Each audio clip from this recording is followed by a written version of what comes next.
Okay, we're about to do a little time together here. We've announced by WordPress that we're going to do a presentation once every Sabbath, if possible, with an audio interview, and I'm trying to get used to this material.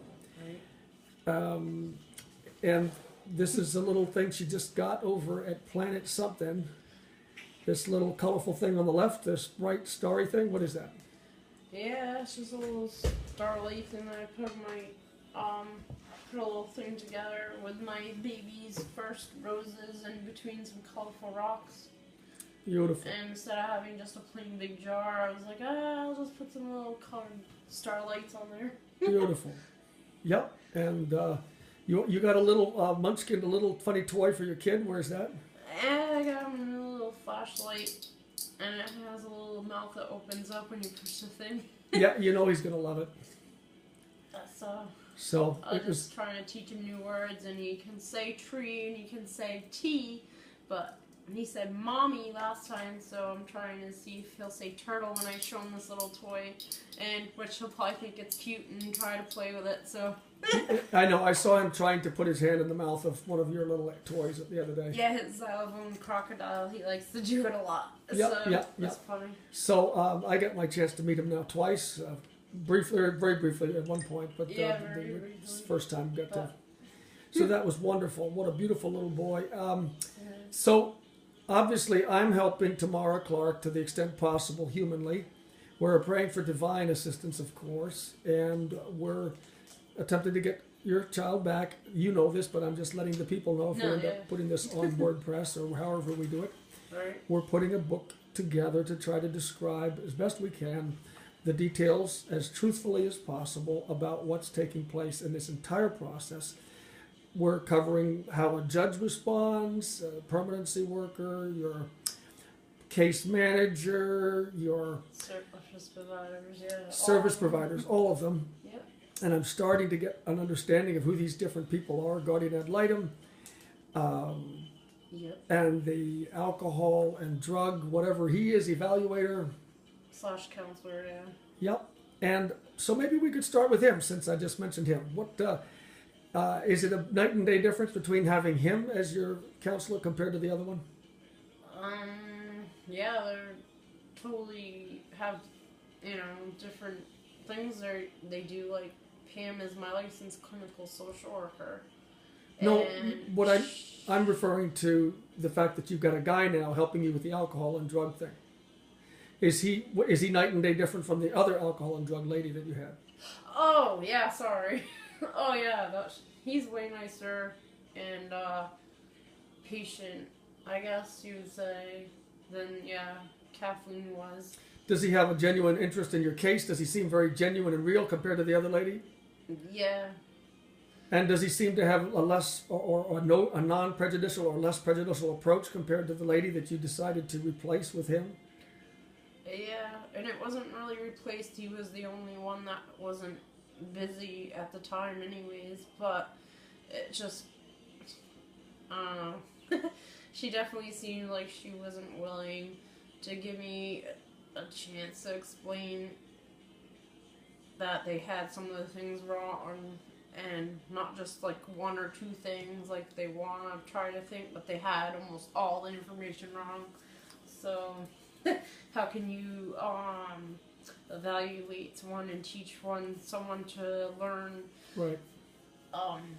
To feel better about themselves if you don't have the information correct to begin with. So right, now he has more, probably all the information correct from my mouth, and he believes that. Now that's correct also. And you offered that information to the other lady named Kathleen. Yeah, I offered her. Her last name is Friedrich or Frederick or something like that. I can't remember. Friedrich or whatever. Yeah, okay. Something. And so you offered the same information to her. She was not listening to you, that the record needed to be corrected. Exactly. And that's why when you had a chance to switch over, you did so, even though the permanency worker representing Child Protective Services was fuming and very upset, if not outraged, over that switch. Oh yeah, she was. She said she's gonna go tell the judge that I went behind her back, which I didn't go behind her back. I followed the rules. She wasn't in the office. She was out on the road all day.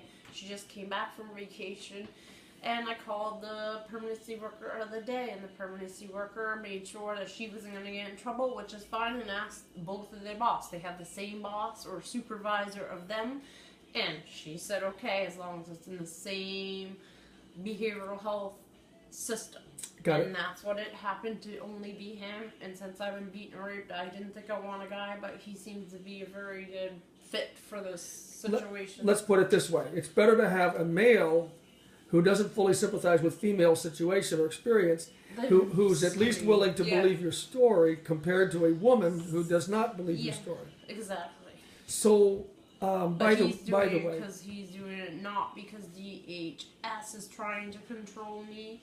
He's doing it because his job, not for the money, but to help me get better, like I am trying to do. Had started myself, he said, to finish or complete it. So he knows I've already started to try to not do it. Not to do what? Not to rape. Right. So he's just helping it more.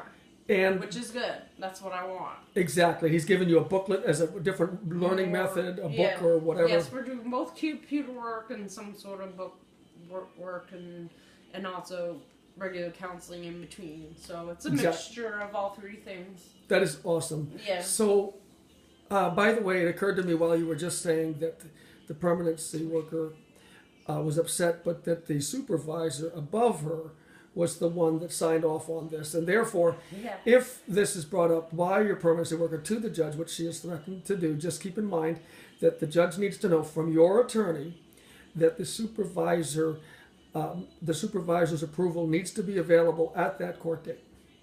In other words, it just occurred to me that you need to talk to your attorney and make sure that he secures an authorization that it was okay for you to have this person as a counselor. Is that correct? Alcohol, and is that correct? Am I getting it correct?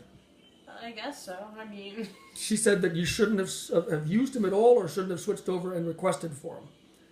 No, she said I went, specifically her exact words, that I went behind her back and asked for a different person. Which I didn't ask for Bob. I got Bob because he's the only one that was open. Okay, but then subsequent to that is when you made a request for him. And so she's confusing the two different things. One is the request that came later, and the first was where you had permission to see him. Nevertheless, you still had the right to switch people. Yes, I had the right to switch people rather than paying for it or not. And then that's what she tried to say. But again, I followed the rules. The chain of command was that she wasn't there, and I asked the one that was the the permanency worker of the day, which asked their same supervisor above both of them, and that's as far as up pretty much as they could go at the time. That who wasn't busy, and she said I could do it. That you could make a switch, not just see him that one time, but that you could switch over.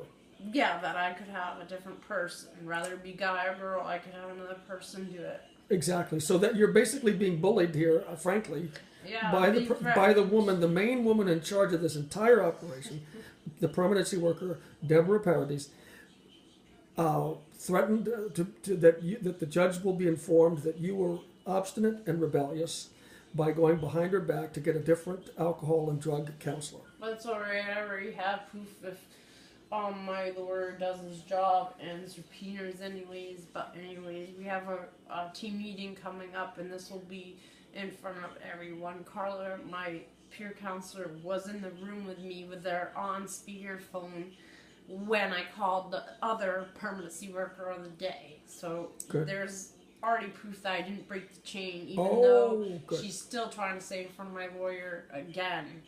Besides me threatening over the phone that she was going to tell the lawyer. So she's already told your attorney the same thing. Yeah, she said very last meeting that I had still went behind her back.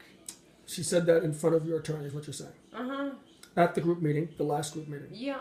So this has not gone away. She said this in the past, and she brought it up again. I wanted to continue with it. Yeah. Okay, so you now understand an agenda is definitely there. It is definitely in cement for her. So the cement will be cracked by the simple sledgehammer of your other friend coming in named Carla, your peer counselor, who will be able to say... She's not my friend, but my service provider, yes. She happens to be your friend, too. Well, it's, like I said, a working friendship. We're not friends. We don't go out to hang out in movies or... No, but I'm just simply for the pointing... record, because that's where they're getting